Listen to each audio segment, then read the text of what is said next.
आणि नवनिर्वाचित जिल्हा प्रमुखांना विनंती करेन की आपल्याला संघटना कुठेही गेलेली नाही.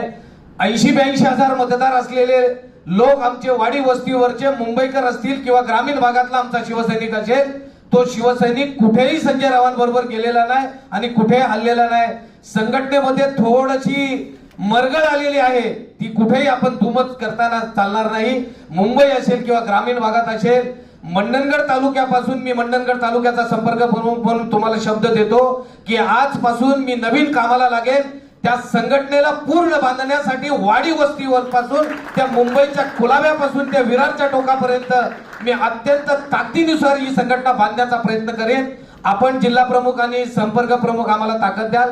अमोल भैयांच्या कारकिर्दीत त्यांच्या छत्रछायाखाली या दापोली विधानसभेमध्ये आपल्याला काम करायचं आहे आणि आपण काम करत राहू. येणाऱ्या ग्रामपंचायत असतील, पंचायत समिती, जिल्हा परिषद असेल आणि 2029 चे विधानसभा असेल, बांधवांनो 2029 ला दापोली विधानसभेवर बाळासाहेबांनी जन्माला घातलेल्या शिवसेनेचा भगवा फडकल्याशिवाय आज शिवसैनिक गप्प राहणार नाही.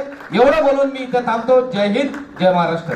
टाइम्स डिजिटलला लाईक करा, शेअर करा, सबस्क्राईब करा आणि बेल आयकॉन दाबायला विसरू नका.